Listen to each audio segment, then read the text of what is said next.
চোখের পাতা করছে ব্যথা, শেষে বুঝি পানি।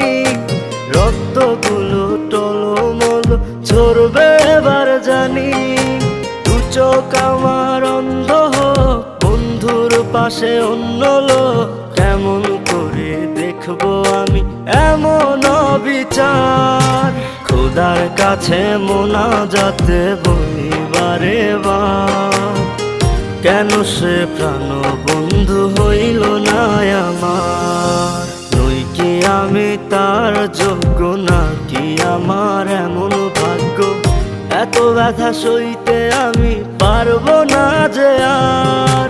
খোদার কাছে মোনাজাতে বলি বারে বার, কেন সে প্রাণ বন্ধু হইল না আমার। খোদার কাছে মোনাজাতে বলি